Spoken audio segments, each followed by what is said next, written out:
Hello and welcome back to the new view.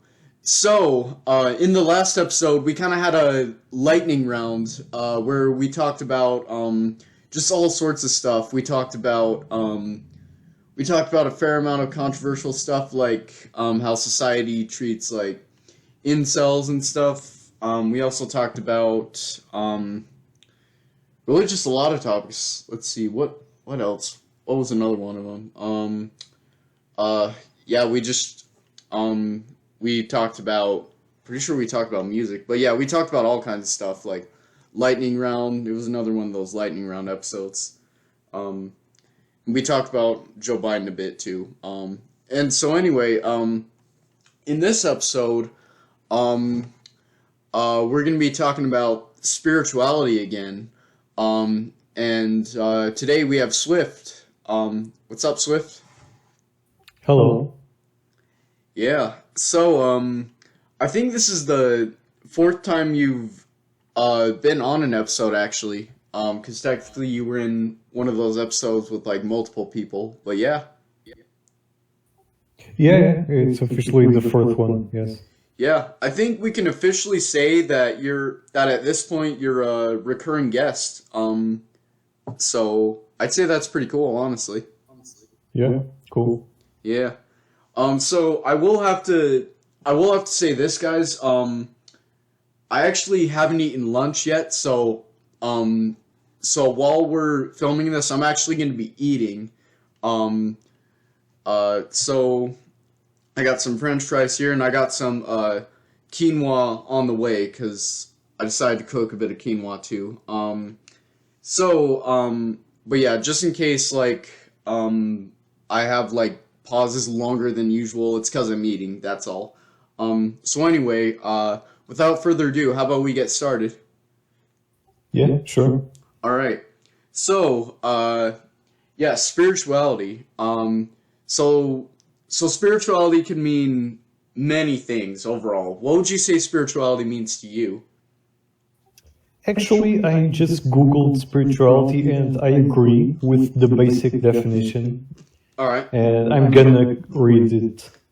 All right. Spirituality, the quality of being concerned with the human spirit or soul as opposed to material or physical things. It's simple, it's accurate enough, I believe. Yeah, I agree with that as well. I will say there's one thing I disagree with it on though. And I'd have to say it should be inclusive to animals as well, because I'd say animals have spirits as well. True. Yeah. But that's just a minor disagreement. Overall, yeah, I agree with that definition.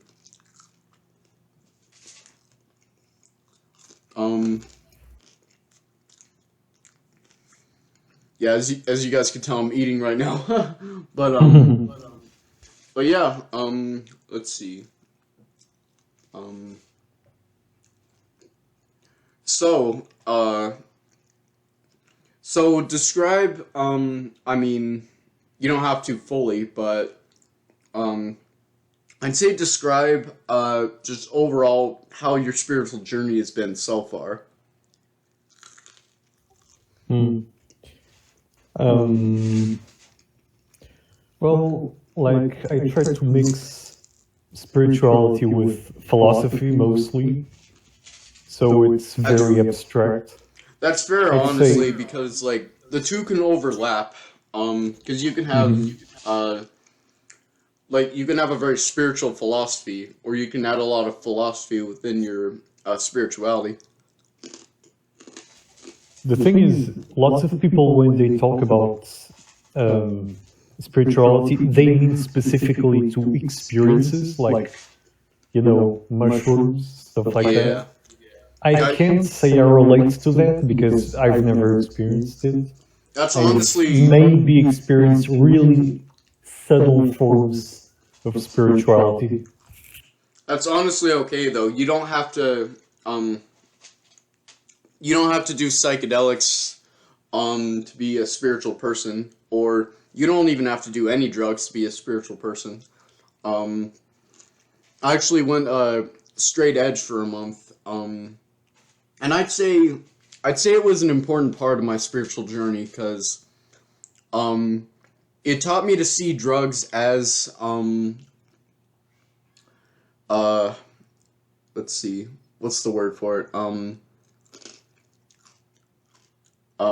Material things. I mean,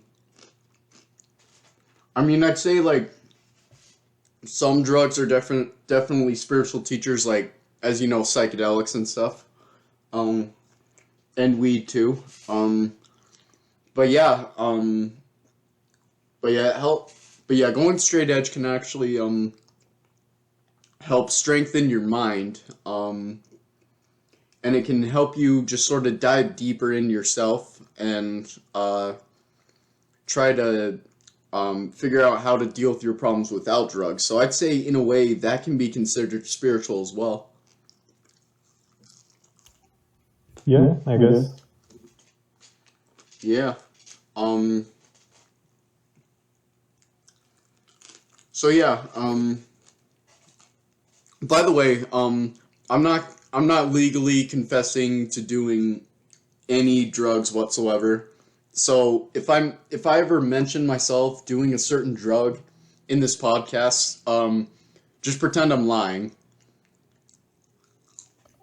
So Yeah, just gonna of course. just gonna make that disclaimer You out there. know, it's a metaphor for, you Yeah, know, yeah, just a yeah. metaphor. Just drugs are They get it. They get it. yeah. Um. But yeah. It's interesting because I'm reading. I mean, I was checking out the Wikipedia page for spirituality, and it's interesting how diverse the meanings are. There's a specific section which is the multiple definitions of spirituality. Many of them are very similar. Like, for example, this one in Hinduism, it says, spiritual practice is one's journey towards awareness of self, enlightenment, discovery of higher truths, true nature of reality, and consciousness that is liberated and content. Yeah. I'd say I definitely agree with that as well, and that's certainly similar. A more detailed definition for sure. And this is a different one. This is from Buddhism. Buddhist practices are known as bhavana, which literally means development or cultivating or producing, in the sense of calling into existence. I can agree with that as well. Here's an extra part. It means development or cultivation of the heart and mind. Absolutely, I can agree with that for sure. I'd say you brought up earlier these religions. I'd say definitely there are many ways to interpret spirituality, and there are even different ways religions like Buddhism and Hinduism interpret spirituality as well. Spirituality isn't just one thing. It's not one set of beliefs. It's the journey within, and that can mean really anything to you, and it can be interpreted in many ways.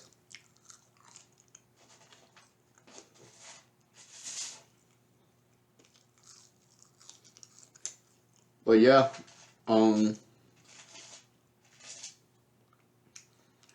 so yeah, spirituality. I personally consider myself just spiritual. Um, I don't. I deny existence of all gods personally, and I don't consider myself religious at all. Um, but yeah, I'd say, I guess you can say we're our own gods, but at the same time, I wouldn't use the term God, um, because God would imply um, the superiority over other beings. That's why I reject the term God, and that's why I consider myself atheist personally. Yeah, I guess the same applies to me. Sweet. Um, I'm glad we agree on that. So, yeah, to me, spirituality is about discovering your inner potential, um,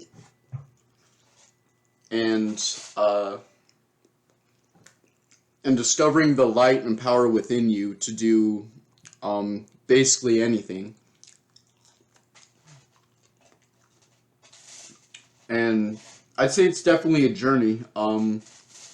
We all go through it at different paces throughout our life, and yeah, I'd say it's up to you to discover spirituality for yourself. Of course, you can definitely give advice to others, but keep in mind that's a slippery slope because that can quickly turn into community meetings, and then those turn into well, religions if you start manipulating people.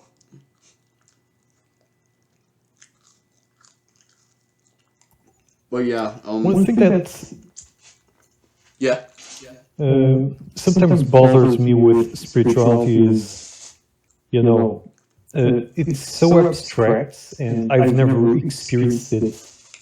You know, have never had a strong experience. So sometimes I worry that spirituality may be a delusion, just nonsense. For example, there's a section here in Wikipedia which says some scientists did experiments with psychoactive agents, and they discovered, they didn't discover, they theorized that spirituality may be just a subtype of psychosis, which is basically just a delusion, just the mind experiencing things that aren't real. I'd say that's an interesting perspective. Definitely from scientists and science in general. I would say, it's definitely interesting for sure, and I can see why they'd come to that conclusion. But I would say I would have to disagree on that.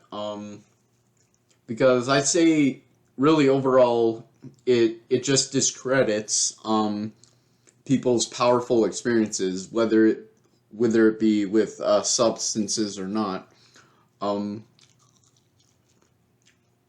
Because I've had powerful experiences personally, even when I'm sober. Yeah, you definitely don't need drugs to be spiritual. And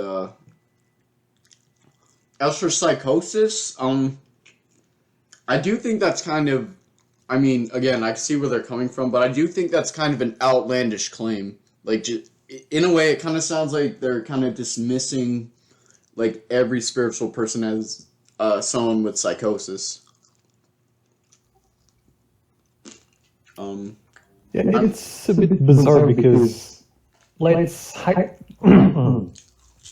let's hypothetically assume that there are like other dimensions out there, Which there are. And we can access them, like dimensions like realms or worlds. Yeah. And what happens is while you do those trips, quote unquote, your brain produces new chemicals, which is why, it causes hallucinations and shit. And it's sort of a mechanism. So it's not a matter of, the brain is just hallucinating, therefore it's not real. It's not that simple.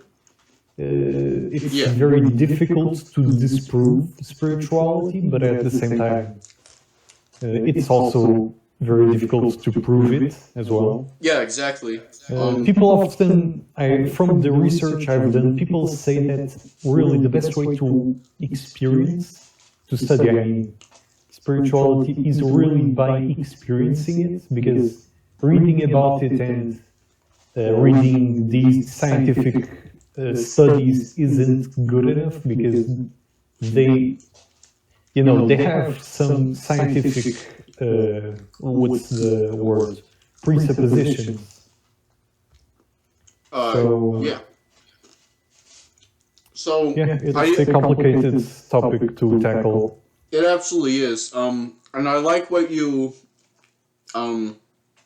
just brought up about science interpreting spirituality. So, as you mentioned earlier about the chemicals in your brain, like the new chemicals produced, I'd say in a way that can prove that these dimensions exist, because you'd be getting these chemicals just either out of nowhere, or chemicals that are not produced at a normal rate. And if science, rather than dismissed it as just psychosis, and instead looked into that and said, maybe they're getting these new chemicals from these other dimensions. Maybe if they looked into this, we may be able to have some progress, and we may even be able to build a good relationship in between science and spirituality. People haven't done enough experience with psychedelics. Wait, what? There's a bit of a, I mean scientists. Oh, yeah, that's why I'm, so... People, So that's why they I'm get a calling- bit dismissed in the scientific community as just, oh, it's just a guy hallucinating. Yeah, that's why I'm calling for scientists to be a bit more open-minded about this, and to really look into this rather than just blindly dismissing it, because in a way, science should already be doing this, because I mean, the scientific method overall is about basically fucking around and seeing what happens. Science is by default curiosity and going into the unknown and trying to explain it and figure it out. So I'd say in a way it's unscientific to not look into this even further. Yep, yeah. And I'd say spirituality and science can actually coexist. I mean, a lot of people disagree on this. I'd say religion and science cannot exist. I'd say they can't coexist. But I definitely say spirituality and science can coexist, because they both have similar goals. They're both about understanding the earth, the universe, and our own mind on a deeper level. Rather than just what we see on the surface, and both definitely accomplish that. The problem is, science is far more accepted. Science is considered the standard, and spirituality, I mean, religion's definitely very accepted, but of course science is universally accepted. But I'd say spirituality should be a bit more accepted / taken seriously. I mean that's a slippery slope. Don't take everything too seriously. Like, that's a bad idea. But I'm saying it should be taken more into consideration. Yes, I agree. Yeah. And, for example, even if people manage to somehow prove that spirituality is just hallucinations and there are no universes or dimensions or anything like that, even so, I believe spirituality has a little bit of value when it comes to psychology. For I sure. believe we are very retarded when it comes to our psychological knowledge. I wouldn't The say field we're of psychology, retarded, but I'd say I mean personally. retarded in the actual meaning, not in the offensive meaning. All right. As in retarded as in delayed. We should have been more advanced by this point. I mean, I can agree we should be more advanced, but I mean, um, well, all right. For simplicity's sake, I basically agree with it, but I'd say retarded's a bit of a stretch. But I overall I agree with what you mean. But yeah, continue on. So, yeah, for example, there are things which science can't prove with chemicals or with maths or anything like that. Exactly. Like meditation, maybe it's difficult to prove that meditation is helpful or that a specific mindset is helpful. And people focus on what's measurable a lot, not enough on what's abstract. Yeah, exactly. That's the problem with science. Science doesn't consider uh, individual perspective. It doesn't consider, like you mentioned earlier, the abstract, which is very limiting in a way. My issue with psychology specific is, for example, let's say a person has bipolar disorder.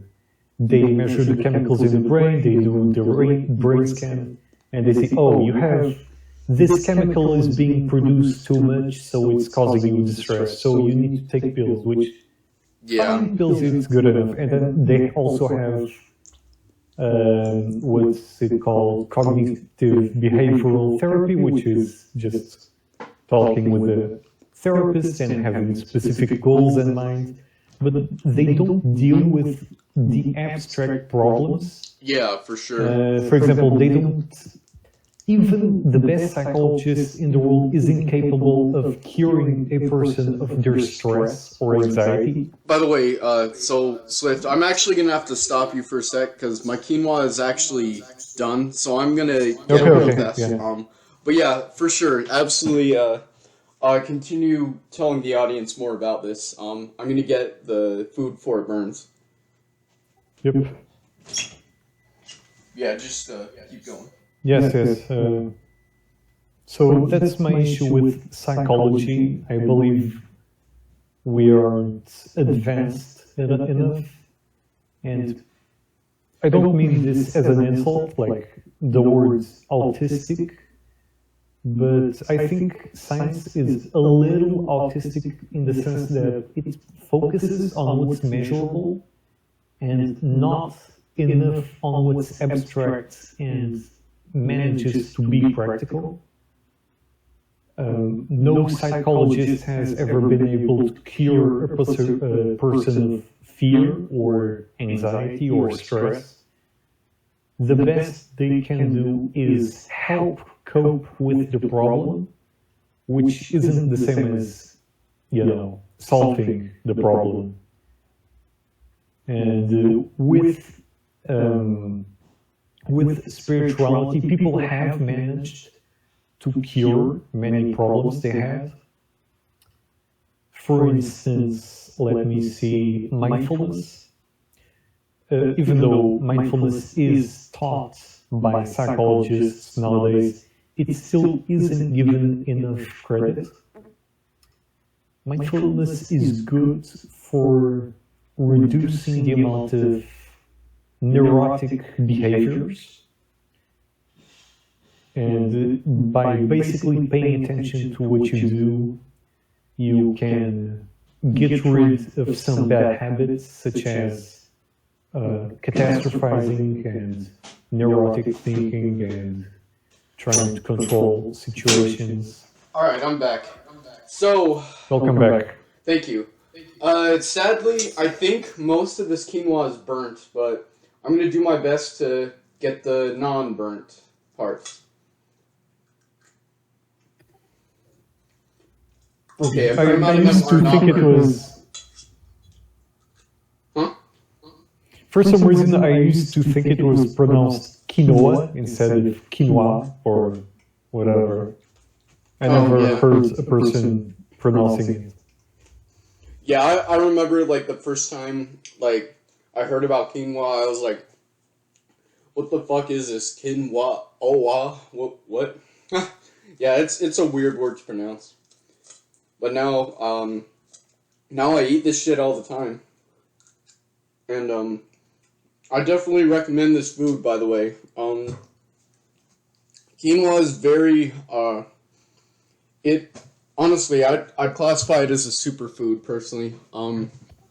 I'd say, so it contains a good amount of fiber, protein, and iron.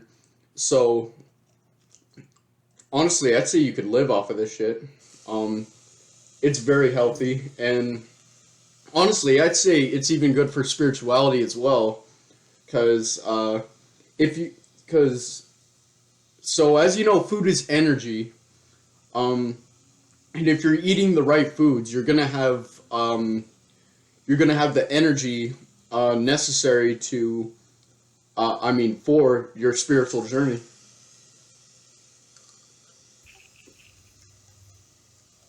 Yeah, I agree. I've never tried it though. Is it soft? I think you told me it was Oh yeah, soft to eat. it's very soft. At least according to the images I'm seeing right now, it looks tasty, I guess. Yeah, honestly, like I wasn't the biggest fan of it when I first had it.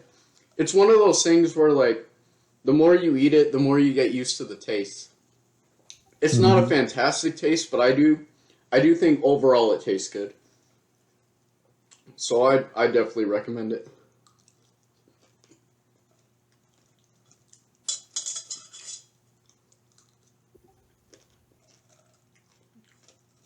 But yeah, so the reason why I was just making some quinoa is because I'm actually going on a hike right after this podcast, and so this hike is to is on this mountain. Well, it's either a hill or a mountain. For simplicity's sake, I'll just call it a mountain because it took quite a while to get to the top.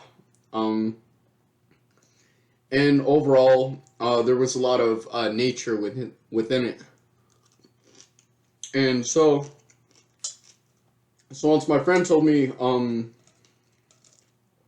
we were gonna go on this hike, I recommended him. I mean, he said he just wanted to hike, and he asked me if I knew any places, and then I told him about this place. And so this may not seem relevant to spirituality, but in a way it is. But yeah, I hope you don't mind if I share a bit of one of my most powerful spiritual experiences.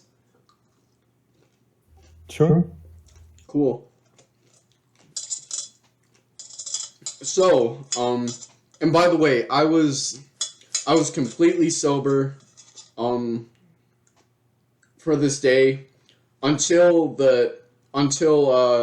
right before I went to bed because I made some kava and drank that. Um, but yeah. By the way, kava is legal, guys. So that is a drug I actually can recommend. Um, oh, actually, I don't know if I can recommend it, but I will say I'm not going to officially recommend it, but I will say it's good. But that's a little bit off topic. You're not gonna recommend it, wink, wink, but Yep, it's I'm really not good, gonna wink, wink. recommend it. I'm just saying it's really good and you should look into it. But yeah, so anyway, the spiritual experience is mostly sober. So so this took place on um December 20th, 2020. Uh, so this is fairly recent, about 4 months ago.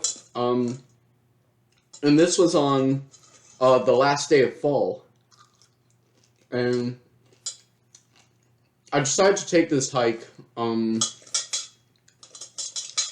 this specific day, for quite a few reasons. I'd say, and it was basically two main reasons. The first reason was, so as you know, December 21st, 2020, that was a huge day because a lot of wild stuff was happening on that day. So, first of all, the Great Conjunction was on that day, which is where Jupiter went in front of Saturn. And I'm gonna get to more on that, but basically, I saw December 21st, 2020 as potentially the end of the world. And I was pretty worried about it throughout the entirety of 2020 because, as you know, shit was getting really bad, and I predicted that shit would get really bad in 2020. Like, I couldn't explain it, but I was just like, oh man, this is going to be a really bad year. I just know it.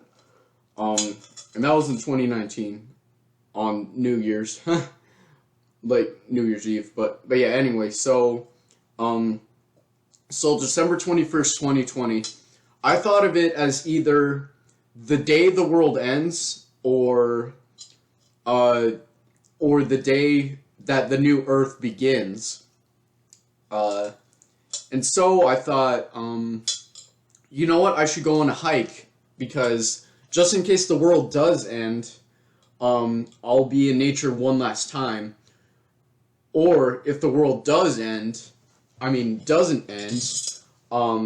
this will be a powerful new start. This will be a powerful new chapter in my life and everyone else's life as well. So I decided, yeah, I'm going to go on this hike. And yeah, so when I got to the mountain, I was basically like, yes, this is great. This is amazing. I'm gonna hike up this thing, and it's gonna be a great time. And so yeah, and by the way, the sun was almost set because, like, as you know, it's the last day of fall, so it's one day from the winter solstice. So there was like barely any sunlight in that day, but I was able to make it just before the sun sets. And so when I started hiking up this mountain, I had a lot of inspiration. I was just like, all right, this is it. This is the moment that is going to determine everything. This could be the last time I'll ever walk on this earth again, so I might as well walk on this earth directly, as in climbing up this mountain, actually being on Earth. That thought, along with the fact that the sun was beginning to set, I was climbing up this mountain, I'd say fairly fast, because I was given the strength and the inspiration to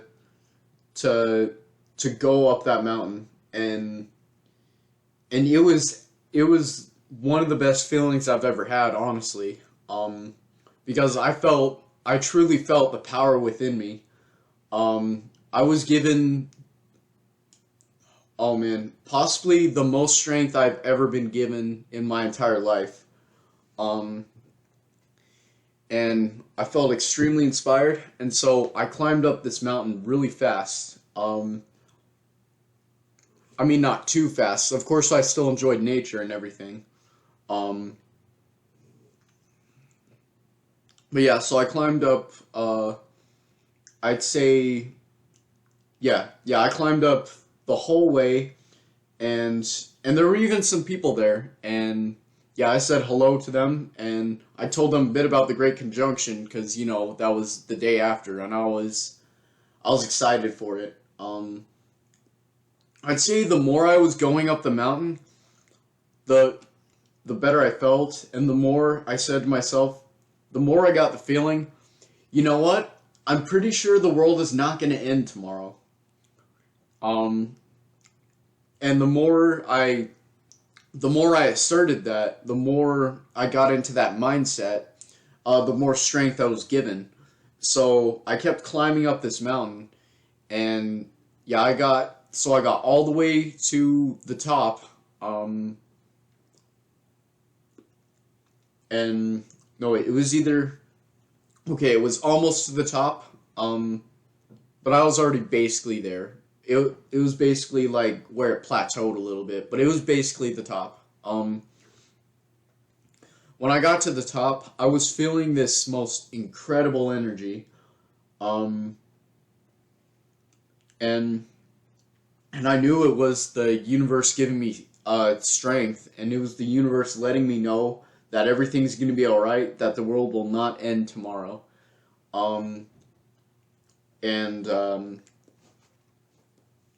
and it even so it put me into a meditative state. Actually, I was kind of meditating and walking at the same time, as crazy as that sounds.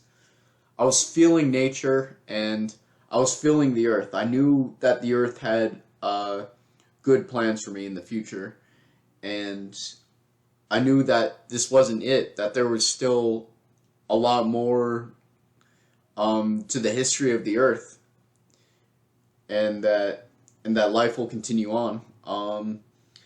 And but yeah, I'm not gonna go on too much of a tangent, because this is mainly a story, um but yeah, basically I'm gonna fast forward just a little bit. So as I was going down the mountain, that's when the moon and the stars and the planets started to come out, and I saw the Great Conjunction a day before it happened. And the planets were so close to each other, and I could really feel their energy. Um, and and overall, I knew that tomorrow was not going to be a dreadful day where everything is gone. I knew that tomorrow would be a fantastic day, and a new beginning to life on Earth as we know it. Um, and I knew that it was the um, beginning of the age of Aquarius. Um, but yeah, that's basically the whole story. I'm not gonna continue on for too long, but yeah. You could see the Great Conjunction without a telescope. Oh yeah, you could. Uh, yeah, you don't even need a telescope. You could actually just look at it with the naked eye. Like if you looked at it with the naked eye on the day December 21st, 2020, it looked like a giant star, the biggest star you've ever seen in your entire life. Um, but when you look at it through a telescope or binoculars, that's when you can notice the two planets. Like they're almost touching. They're not like one of them like they didn't actually go in like Jupiter didn't actually go in front of. I mean, well, technically it did, but they didn't touch, but they got extremely close to the point where it basically looked like this magnificent giant star. Um, and yeah, it was absolutely fantastic. That day was, I'd say, one of the most important days of my life. Both the 20th and the 21st. That's cool. Yeah. People say it's easy to sometimes look at certain planets. I think it's Mars. If you wake up early in the morning, sometimes you can see it. I've Well, never seen a single planet in my life. you've never I'd seen like any to see planet other something. than Earth? What? You've never seen any planet other than Earth? No, Oh dang. only in All right. pictures. I'd recommend getting into astronomy slash stargazing, because you can definitely see the planets, and it doesn't necessarily. So I'll tell you something about the planets. So they actually shift. Like you could see Mars at different times. Right now, Mars is not visible in the sky. Well, as I know it, I'd say actually Yeah, I'd say probably when you're like right now it's in the morning position. Yeah, if you get up early in the morning, you'll be able to see Mars. Like for the sunrises and shit. But yeah, Mars um recently went below the sunset, but a few months back you were actually able to see Mars for quite a while, as well as Saturn and Jupiter and even Mercury. But yeah, I've actually seen every single planet except for Uranus and Neptune, including Mercury. I've seen Mercury twice. First in the Mercury transit of 2019 on November 23rd, I think that was the day. And then I actually saw it again earlier this year in January, right after the sunset. You were able to actually see it for a little bit then. It was a rare opportunity. As for Venus, as for Venus, Mars, Jupiter, and Saturn, you can actually see them fairly commonly in the night sky. It definitely depends on the year because the planets definitely change. Like sometimes you can't see any planets at all. Um, Sometimes you can only see a few planets. Like right now, if you look up into the night sky, you actually can't see any planets. Um, Sadly, but and actually, I haven't even seen Venus for a while. Come to think of it. But yeah, right now, I'm pretty sure you can only see Mars if it's right before um, the sun comes up. But yeah, it's not the best time for planet gazing, but when it is, I'll definitely let you know, and I'll definitely help you with that. I will say for now though, I will tell you the way to discern planets from stars. Uh, so as you know, stars, as you know, they twinkle in the sky.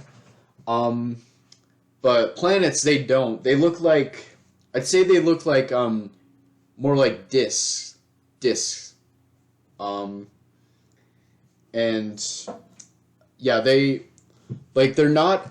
I'd say they're not quite well. They're. It depends on the planet, but some they shine differently. They look more like discs than they look like stars, and um and I'm pretty sure this is only if you're in the northern hemisphere, um but I'd say look to the south, and there's this sort of line in the sky where the planets appear.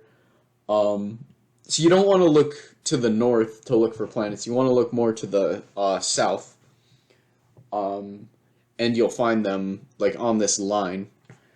Uh, and overall, yeah. But yeah, you should definitely look at planets once you get the opportunity to.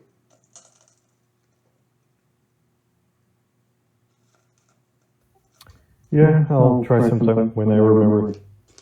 Sweet. Yeah, one thing I could mention since you mentioned the hiking stuff. Yeah. Yeah, recently I found a place near my city where I can go see some nature, not a lot. At first I thought it would be a lot, but I explored it a lot on the second day, but yeah, it's not a lot, but it's alright, I guess. Hey, as long as it's something, because Yeah, it's good enough. It's a small spot without too many cars or, you know. So it's well, that's interesting great. because it was really relaxing. I thought I would be bored by it. I even brought a book with me and music. But I just lay on the ground and was just looking at the trees, doing nothing for like an hour. That's absolutely great. And I almost fell asleep from it. Nice. It was a bit embarrassing because there were lots of people hiking, coming by me, so they Thankfully, they didn't see me laying down, but they could, look at me and think I was some homeless or something like that, sleeping on the ground. Dang. But yeah, I'd say it's absolutely great to get out into nature. That's what everyone needs to do. Um, a lot of people. So I've noticed that nature can actually make you happier. Um, yeah, if you go into nature, you just overall feel great.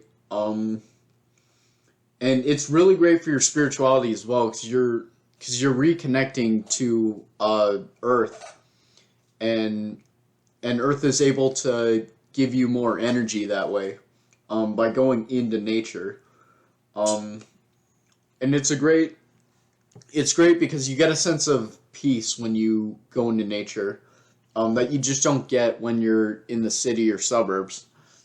Um, and Especially nowadays that people are always, I mean, not you guys, but over here, I've been like confined for 3 months or so. So yeah, yeah, at some point you really feel the need to get out.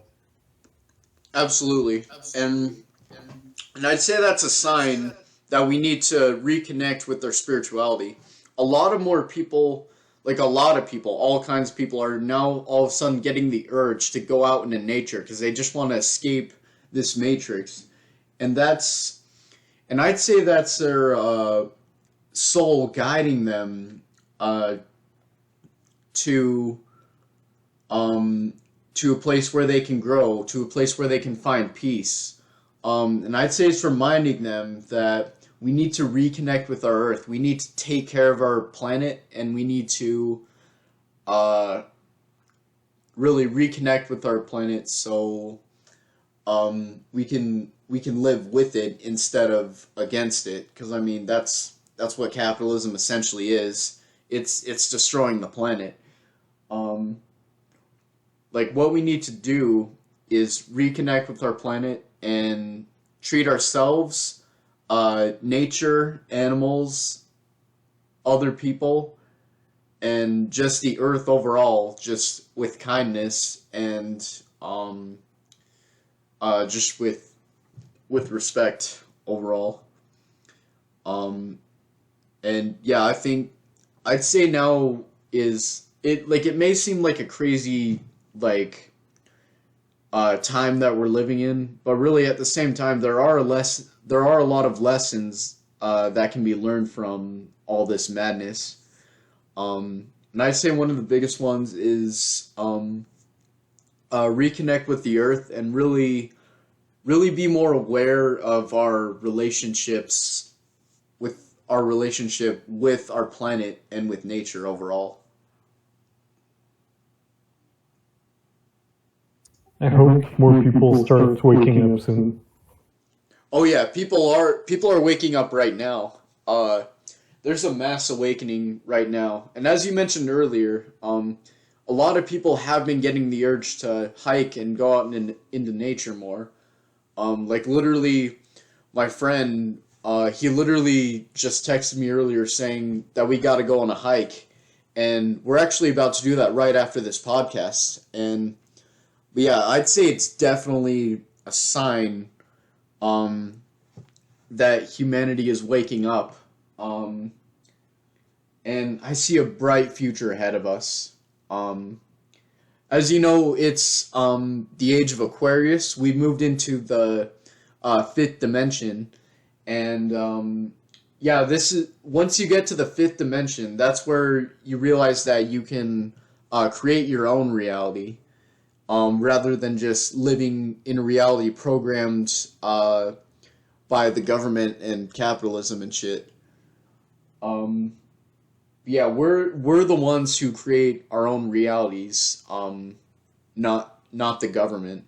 And but yeah, once you realize this, that's when you become awakened, and that's when we can start just as a collective creating paradise on Earth. So what's the fourth dimension? So the fourth dimension is time. Uh, Okay.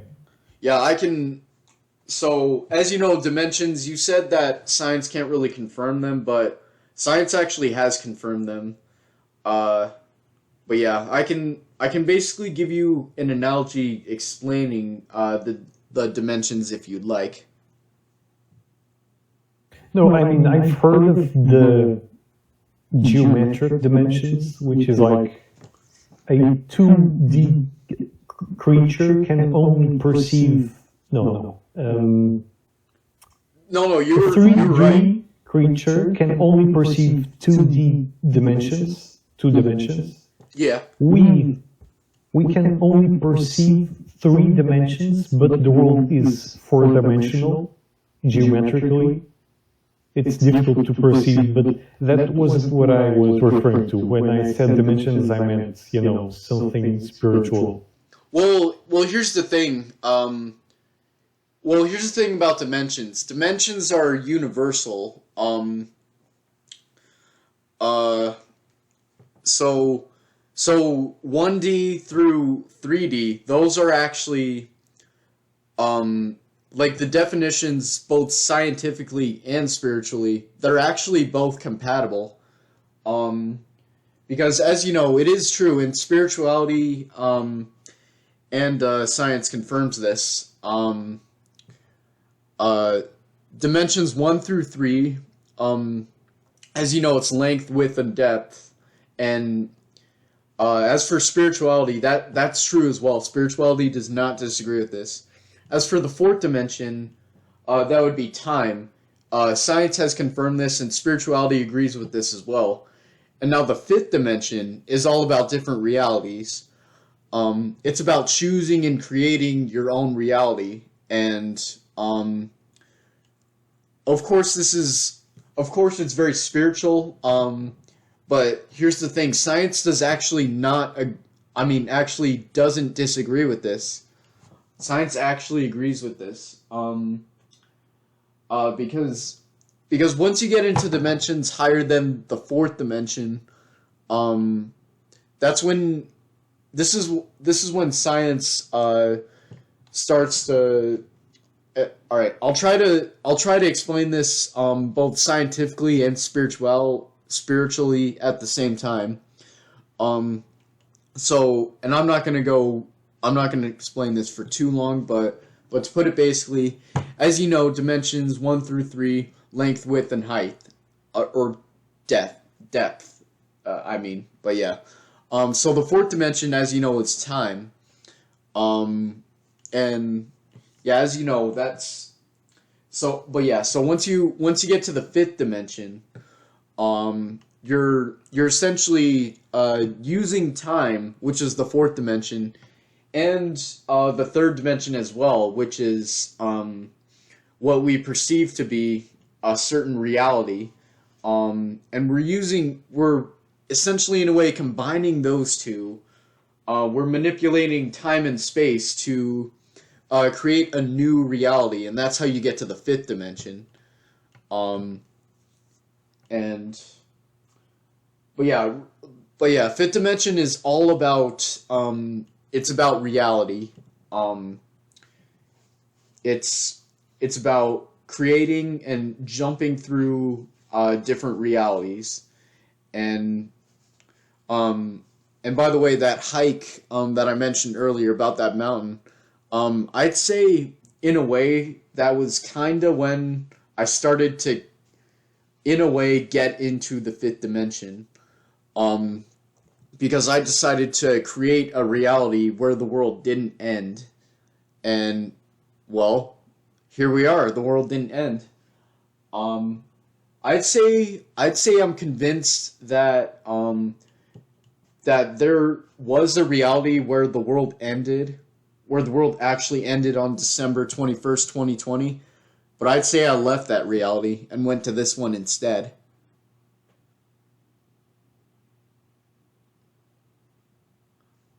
But yeah, the fifth dimension, yeah, again, like both scientifically and spiritually, It's about jumping through realities and essentially creating your own reality.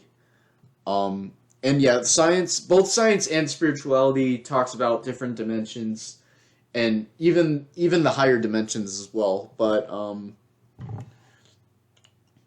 yeah, really the definitions overlap. Spirituality and science, this is one thing they actually agree on, dimensions. The thing is, I think when scientists say dimensions, they mean geometric dimensions. I Well, never that's heard of a scientist talking about reality dimensions. yeah, but here's the thing. The reason why scientists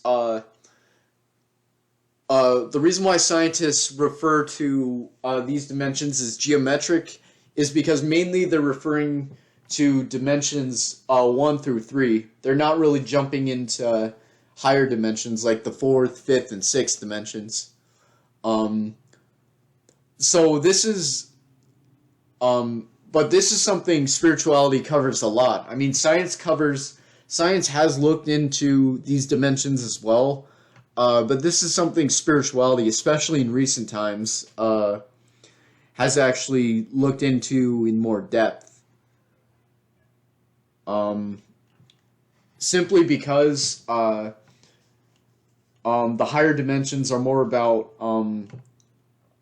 I mean, really, in a way, all the dimensions are about reality, in a way. But once you go past the third dimension, that's when you really start to go into, okay, what are we looking into about reality um, that we don't perceive in dimensions 1 through 3, and are we able to perceive higher dimensions? Are we able to step into higher dimensions? So yeah, it gets pretty trippy from there. Um, yeah, I'd say really the main difference between when science and spirituality are talking about dimensions is science tends to focus on dimensions 1 through 3, maybe 4 sometimes, more often, and spirituality isn't afraid to tackle higher dimensions like the fourth, fifth, and sixth dimensions. But yeah.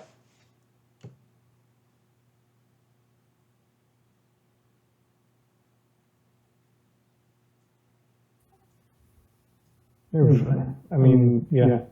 I just haven't looked much into dimensions in science. I Well, think one thing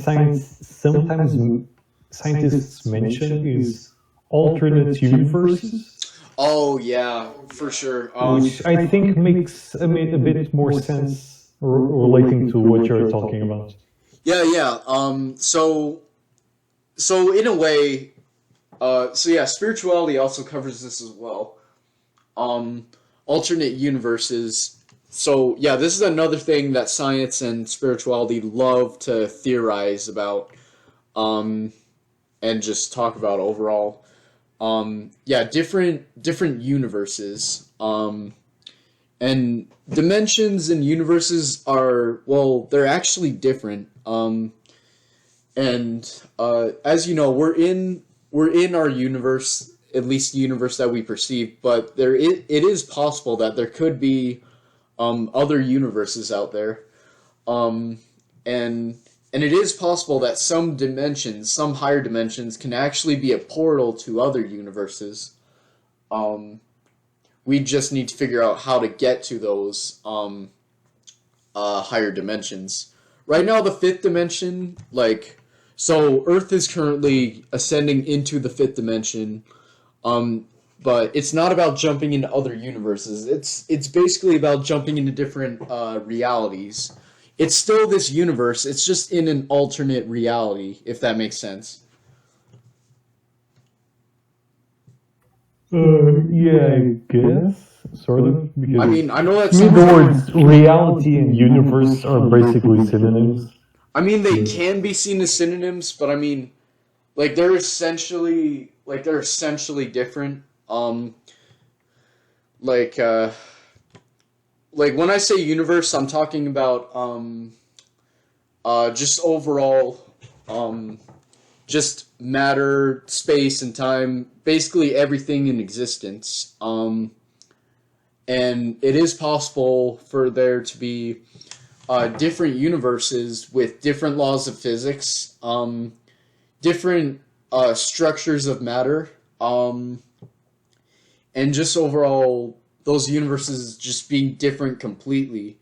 As for realities, you can essentially see them as like mirrors of the reality you perceive to be in. If you jump to a different reality, you can basically see it as a different timeline in a way, except you're not exactly traveling through time because that would be traveling through the fourth dimension. But we're traveling through the fifth dimension, which is basically going into different realities of this universe. Like, I know it's like this is a really trippy concept, but I just hope that kind of makes a little bit of sense to you. Yeah, I get sort of the idea. It's like, for example, in a video game, you can have multiple save slots, and one video game is one universe, all the slots are just different realities, or something like that. Yeah, I'd say that's a good way to look at it. I'd say that's a good analogy for sure. So by the way, I hope you don't mind, but so my friend's actually going to be here pretty soon. We're actually going to go on a hike just in a little bit. So I hope you don't mind if we just wrap this up. No, not at all. I think we covered most of the topic. For sure. There's definitely a lot more I'd like to discuss. I mean, like I'd say at this point you're a recurring guest. I know you've been on a lot, but if you'd like to in the future, maybe you can come on again and we can even discuss this further because like spirituality is, oh man, there's just so much to spirituality. It's insane. Yeah, I downloaded a couple of books on like Buddhism and stuff like that. Maybe I could talk about it next time. Yeah, that'd be cool. But yeah, for sure. Yeah, thank you so much for coming on. It's been great. Yeah, thanks for inviting. Of course. Yeah, so remember guys, yeah, remember to create your own reality. Remember to always stay positive. Remember that the good times are coming, and remember to just live it up every single day. This is life. Experience it, enjoy it, and just overall have a great time. Hang loose, guys. Also, yeah, new episodes every Tuesday. If you'd like to be on an episode or if you have an idea for an episode, just leave a comment below. But yeah, that's all I gotta say. Hang loose, guys. See ya.